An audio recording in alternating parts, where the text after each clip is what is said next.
International standards తో quality education అందిస్తుంది futuristic edu initiatives. ఎన్ని సినిమాలు ఎంత మంచి సినిమాలు తీశారు కృష్ణారెడ్డి గారు మీరు. అండ్ అన్ని హిట్లు, అన్ని గొప్ప పేరు తెచ్చుకున్నాయి, అవార్డ్స్ తెచ్చుకునే సినిమాలు ఉన్నాయి. అసలు యమలీలలో అలీ గారిని పెట్టాలి హీరోగా అని ఎంతమందికి స్ఫురిస్తున్నాడు ఆ టైంలో? ఉండదు ఎవరికి. అంటే అప్పటికి నేను బాగా ఎదిగి ఉన్నానండి. ఇప్పుడు ఏంటంటే అప్పుడు చాలామంది నాకు పెద్ద పెద్ద వాళ్ళు కబుర్లు చేశారండి, పెద్ద హీరోలు. అదేదో ఆలీని పెట్టి చేస్తున్నారట కదా మీరు, మేము చేస్తామండి అది అలాగని. ఇవే ఇప్పుడు అంటే ఇప్పుడు వేరే పెద్ద హీరోలు ఇప్పుడు మళ్ళీ కలుస్తామని చెప్పిన వాళ్ళు, బట్ అప్పుడు వేరే పెద్ద హీరోలు. అప్పుడు వేరే పెద్ద హీరోలు అండి. కానీ చెప్పారా మీకు అలీ గారిని కాదు నేను జాయిన్ చేస్తాను? చేస్తామని చెప్పారండి. చెప్పినా సరే నేను అలా కాదు, అది ఆలీ అయితేనే పండుతుంది ఆ సినిమా అని అంటే, సరే మీ ఇష్టం మీది చెప్పారు. అక్కడికి సౌందర్య కూడా చెయ్యను అని చెప్పిందండి, చేయనని చెప్పిందండి. నేను అలీ అంటే అలీ గారి అడ్వాన్స్ తీసుకున్న తర్వాత చేయనని కూడా చెప్పేసిందండి. సినిమా చేయను, 15 రోజులు టైం ఉందండి, నేను చేయనలేదు. చేయకపోతే మానేయమ్మా, ఎందుకు చేయవో నేను తెలుసుకోవాలి మరి, ఎందుకంటే 15 రోజుల్లో ఉంది కదా మరి. అయితే లేదండి, పెద్ద పెద్ద హీరోలు అందరూ కూడా ఇలాగా ఆలీ పక్కన చేస్తున్నాము ఏమిటి అని చెప్పి కొంచెం హెసిటేట్ చేస్తున్నారండి అని చెప్పి చెప్పింది. సరే పాపం, సర్లే తప్పే ఉందమ్మా, నీ నీ నీ భవిష్యత్తు నువ్వు ఆలోచించుకోవాల్సిన అవసరం మాత్రం డెఫినెట్గా ఉంది, నువ్వు ఆలోచించుకో, ఏం ఇబ్బంది లేదు, నేను వేరే హీరోయిన్ పెట్టేసుకుంటానులే అని చెప్పి వెళ్ళి ఇంద్రజని ఫైనలైజ్ చేశానండి. ఏంటి సార్? ఇంద్రజని, ఇంద్రజ గారు ఇంద్రజని ఫైనలైజ్ చేసి, అప్పుడు ఏదో చిన్న బేబీలా ఇట్లా ఉంటే ఆ లైట్ వేయండి అని చెప్పాను. ఏదో షూటింగ్లో ఉందండి ఇంద్రజ, లైట్ వేస్తే చూసి అమ్మాయి బాగుంది ఓకే అని చెప్పాను.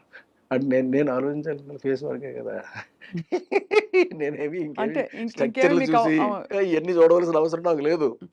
ఎప్పుడు అసలు మీరు ఒక అది అంటే కన్సిడర్ చేయలేదు సార్? ఫిగర్ ఎలా ఉంది? ఎప్పుడు ఫిగర్ గురించి నేను పట్టించుకోనండి, ఫేస్ మాత్రం పట్టించుకుంటాను, చాలా ఎక్కువ పట్టించుకుంటానండి. అంటే నేను బాగా అంటే బాగా డీపర్గా వెళ్ళిపోతానండి. అంత పర్ఫెక్షన్ వస్తుందా రాదా, ఎక్స్ప్రెషన్ అంటే కళ్ళతోటి చెప్పేది ఉంటుందండి, చిక్స్తో చెప్పేది ఉంటుందండి, నవ్వుతో చెప్పేది ఉంటుందండి, ఇట్లా రకరకాలుగా ఉంటాయండి, నొసలతో చెప్పేది ఉంటుందండి. ఇవన్నీ పలుకుతాయా పలకవా అని మాత్రం చెక్ చేసుకుంటానండి. చేసుకున్న తర్వాతే నేను ఓకే చేస్తానండి. సో అలా ఇంద్రజ గారిని అంటే కాకపోతే మరి కొంచెం ఇలా లావుగాను ఉంటే ఇప్పుడున్నటువంటి టర్మ్స్కి కరెక్ట్ కాదు కాబట్టి కాస్త స్లిమ్గా కాస్త బాగా ఓకే ఎలా ఉన్నా, బట్ ఫేస్ మాత్రం చాలా ఎక్స్ప్రెసివ్గా ఉండాలండి. మళ్ళీ గుడ్గా ఉందా బ్యాడ్గా ఉందని కూడా నేను చూడనండి, ఎక్స్ప్రెసివ్గా ఉండాలి అది. అంటే చెప్తా ఉంటే చాలండి, చిన్న చిన్న అంటే ఇప్పుడు చూడండి, ఇప్పుడు నేను మీతో మాట్లాడుతున్నాను, నేను మాట్లాడుతూనే చిన్న చిన్న ఎక్స్ప్రెషన్స్ మీకు పలుకుతూ ఉంటాయి. అవును, అలా పలకాలండి. గ్రేట్ సార్, చాలా బాగుంది. అయితే మీరు ఇంద్రజ గారిని తీసుకొచ్చినాక మళ్ళీ ఎలా? ఇంద్రజ గారిని తీసుకొచ్చిన తర్వాత మళ్ళీ తర్వాత మాయిలోడి సినిమా కంప్లీట్ అయిపోయిందండి. తర్వాత ఎమ్మెల్యేల సినిమా కంప్లీట్ అయిపోయింది.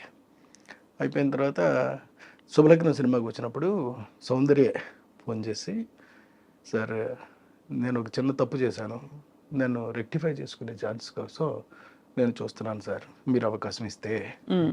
అదేంటమ్మా అంత మాట అన్నావు నువ్వు, అదేంటి నీ సొంత అన్నయ్య లాంటి వాడు నేను, చెప్పమ్మా నీకు ఏం కావాలో చెప్పు అంటే, లేదండి మీ సినిమాలో నేను కనీసం నిలబడినా సరే సరిపోద్ది, సౌందర్యం ఉంది అనేటటువంటి చిన్న పదం వినిపిస్తే చాలు నాకు అలా.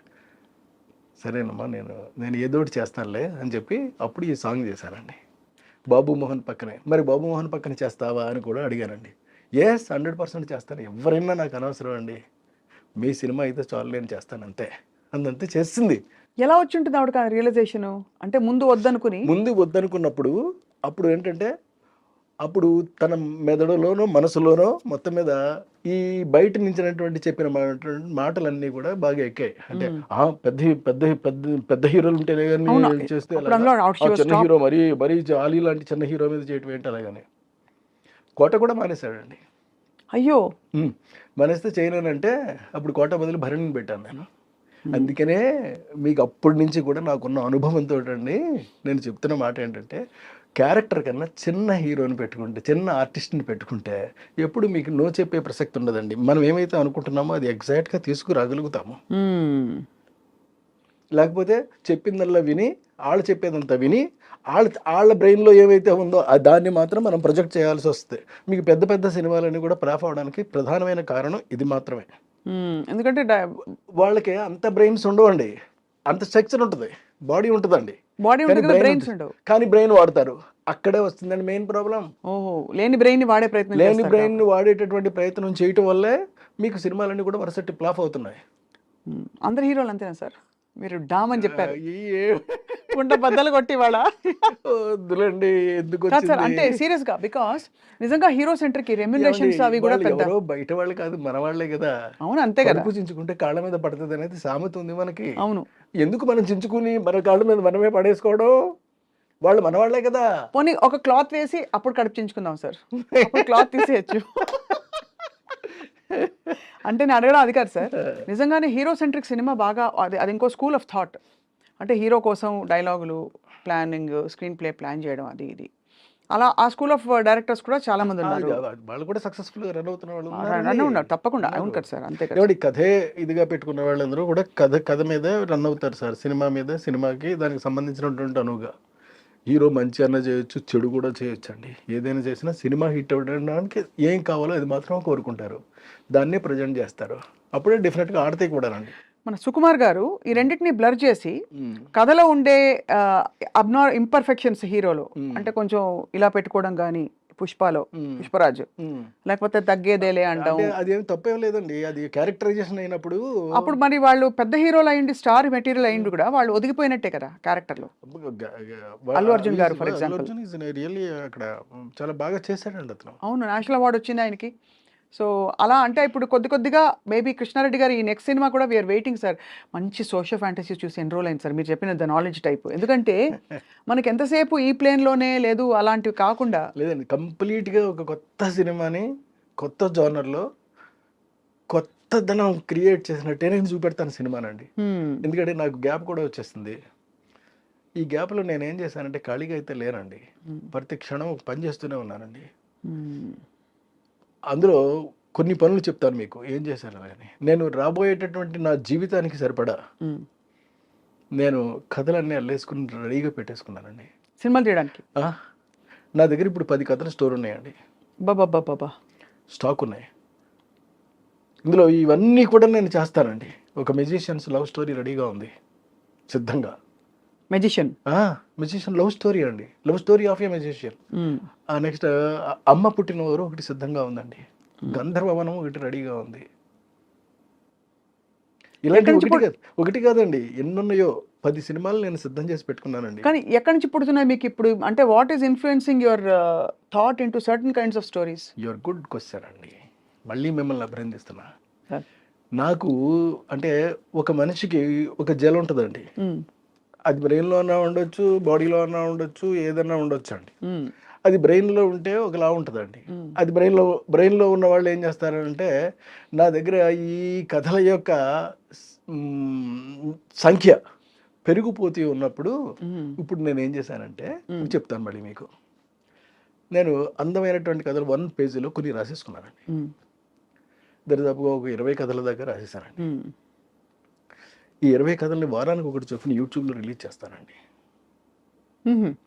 ఈ 20 కాదండి, దరిదాపుగా నాకు 6 ఏళ్ళకి సరిపడే కథలు ఉంటాయండి వారానికి ఒకటి చొప్పున రిలీజ్ చేయడానికి యూట్యూబ్లో చేస్తానండి. ఇది కాకుండా అంటే యూట్యూబ్లో సినిమాలు తీస్తారు, బుజ్జి సినిమాలా? చిన్నవే ఓన్లీ 5 నిమిషాల పాటు నేను అందంగా చేస్తానండి. నా డిక్షన్లోనే ఉంటుందండి. ఎవరి కోసం ఆడియన్స్ కోసమా సార్? అంటే ఎందుకు అడిగానంటే audience are crazy to see such kind of things, new things, something new you want to tell without putting in the effort of a full film. 5 నిమిషాలు చేస్తారు, 5 నిమిషాల్లో ఒక కథ చెప్పేస్తారండి. ఇలాంటి కథలు నా దగ్గర చాలా ఉండిపోయినాయి. అవన్నీ కూడా చేసుకుంటూ వెళ్ళిపోతారండి. అవి చేస్తే నాకు వారానికి ఒకటి చొప్పున రిలీజ్ చేస్తే 6 ఏళ్ళు సమయం పడుతుందండి నాకు. బాబోయ్, అన్ని కథలా సార్? అంటే 52 into 6, 52 వారాలు ఇంటూ 6, 52 వారాలు ఇంటూ 6, 300 కథల పైన నా దగ్గర సిద్ధంగా ఉన్నాయి. నేను ఇప్పుడు 20 రాశానండి, రాయడమే.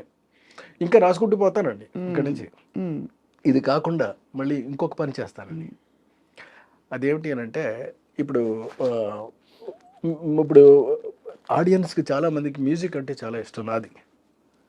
అవును. సో నేను మ్యూజిక్ చేయకుండా ఉండడం అనేటటువంటిది నేను నేరంగా ఫీల్ అయ్యానండి. తప్పు చేస్తున్నానేమో అని నాకు ఫీలింగ్ వచ్చింది. సరే అందుకని మరి ఆడియన్స్ ముందుకి ఎలా తీసుకెళ్ళాం? Private album no, don't do a somebody who did already something new. అంటే సంథింగ్ న్యూ అంటే మళ్ళీ ఇది న్యూ అని మీరు అడగొచ్చండి. కాకపోయినా ఉన్నట్లు ది బెస్ట్ సెలెక్ట్ చేసుకోవాలి మనం. అలా నేను సెలెక్ట్ చేసుకున్నా. అదేమిటి అని అంటే ఇప్పుడు యూట్యూబ్లోను ఈ మధ్య ఒక పాట ఒకటి వచ్చిందండి, రాధమ్మ అలాగే ఒక పాట, మీరు చూసారో లేదో. రాధమ్మ అది బాగుందండి, చాలా బాగుంది, మంచి పాట. అలాగే బుల్లెట్ బండి ఎక్కి వస్తానప్ప నీ బుల్లెట్ బండి వచ్చేస్తావా డుగ్గు డుగ్గు డుగ్గు డుగ్గు పట్టు. సో చూసారా అంటే ఇవన్నీ ఇప్పుడు అది తానే పాడింది, ఇక్కడ తాను పాడలేదండి. అంటే తాను పాడినా తాను పాడకపోయినప్పటికీ కూడా అవి ప్రజెంట్ చేస్తున్నారు. అవును. సో ఇలా నేను ఎందుకు చేయకూడదు అని నాకు ఒక పెద్ద ప్రశ్న వచ్చింది. అప్పుడు నేను నెలకు ఒక పాట ఒకటి చొప్పుని రిలీజ్ చేసుకుంటూ పోతానండి. Lyric already ready? ఏది రెడీ లేదు, ట్యూన్స్ మాత్రం రెడీ అండి. మీకు ట్యూన్స్ మాత్రం రెడీగా ఉన్నాయి, వాటిని రాయించడం ఎంతసేపు రాయిస్తారండి? రాయించుకోవడం, శుభ్రంగా పాడించుకోవడం, మార్కెట్లోకి నేనే యాక్ట్ చేస్తానండి. అది నేనే చేస్తాను. ఎవరో కహమ్మాయినో ఇంకొకరిని వేసుకుంటానండి. వేసుకుని చాలా జాగ్రత్తగా సింపుల్గా కొత్త కల్ట్ ఆఫ్ కంటెంట్, కొత్త కల్ట్ ఆఫ్ కంటెంట్ని మనం క్రియేట్ చేసి ఇస్తాను. ఇది ఒకటోది.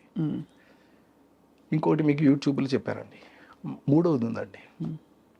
మూడోది ఏంటంటే ఎస్పి బాలు గారు, చిత్ర గారు ఎన్నో పాటలు నాకు సూపర్ డూపర్ హిట్లు పాడారు. అవును. అందుకని నేను వాళ్ళ నేను పాడుతున్నట్టుగా, యాక్చువల్గా నేను పాడడం కాదండి, అది బాలు గారే పాడడం, కానీ నేను నటిస్తాను అంతే. బాలు గారి పాటకి, చిత్ర గారి పాటకి ఎవరినైనా ఇంకో లేడీ ఆర్టిస్ట్ని వేసుకుంటానండి. వేసుకుని మిగతా ఆర్కెస్ట్రా అంతా పాట అలాగే వస్తుందండి. అదెందుకు సార్? ట్రిబ్యూట్ లాగా? ఏది మీ ఊరికి ఒక బ్యూటిఫుల్ మెమరీ లాగా? కాదండి, వాళ్ళందరికీ కూడా ఒక మెమరీని మళ్ళీ తిరిగి ఇవ్వడం కోసం నేనే పాడుతూ నేనే యాక్ట్ చేస్తూ సూపర్ చేస్తానండి. చేస్తే అది నెలకు ఒకటి రిలీజ్ అవుతూ ఉంటుందండి. ఎవ్రీ అంటే ఒక 15 డేస్కి ఇది రిలీజ్ అయితే 1వ తారీఖు నాడు అది రిలీజ్ అవుతుంది, 15వ తారీఖు నాడు ఇది రిలీజ్ అవుతుంది, 1వ తారీఖు నాడు అది రిలీజ్ అవుతుంది, 15వ తారీఖు నాడు ఇది రిలీజ్ అవుతుంది, వారం ఆదివారం రిలీజ్ అవుతాయి. ఇందులో కూడా నాకు స్వార్థం ఉందండి. నేను చేయబోతున్న సినిమాల్లో రేపు పొద్దున్న వరుసగా నాకు సినిమాలు వస్తాయండి. అంటే బయట వస్తాయని కాదు, నేనే సొంతంగా చేసుకుంటానండి. సినిమాలు నేను రేపు ప్రిపేర్ చేసి, ఎందుకంటే అలా సినిమాలు చేయడంలో కూడా ఒక స్వార్థం ఉంది. అందులో మళ్ళీ ఉందండి, తక్కువ బడ్జెట్ తోటి. నాకు తెలుసు అండి అది ఎలా సినిమాలు చేయాలో తెలుసు. ఎక్కువ ప్రాఫిట్ వచ్చేలాగా, అంటే ఊహించనంత ప్రాఫిట్ వచ్చేలాగా మాత్రం చేస్తానండి.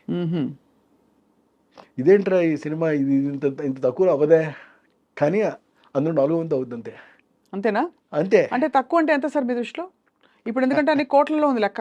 ఎక్కడ అంటే ఇప్పుడు అంకి చెవి ఇప్పుడు నేను వదిలేను అనుకోండి, ఇంతేనా అంటారు కాబట్టి అలా అనకుండా మీరు తీసేసి ఈ ప్రోడక్ట్ వాల్యూ ఇంత అని చెప్తారు అంతే. అంతే. అంటే it's idea more than anything. అంటే ఈ ప్రోడక్ట్ వాల్యూ ఏమో వేరండి, పబ్లిక్ చెప్తారు వాల్యూ నేను ఎవరిని చెప్పడానికి. అంతే. కానీ దాన్ని వాల్యుయేషన్ మాత్రం నేను వేస్తాను, ఇది ఇంత కాస్ట్ అయ్యిందని మాత్రం నేను వేస్తాను అంతే. ఆ కాస్ట్ నేను తెలియజేస్తానండి, మధ్యలో ట్యాక్స్ కట్టేస్తా. సో మీరు జీవిత కాలానికి సరిపడా క్రియేటివ్ ప్రాజెక్ట్స్ అన్ని అలా కుమ్మేసేలా పెట్టేశారండి. పెట్టేసుకున్న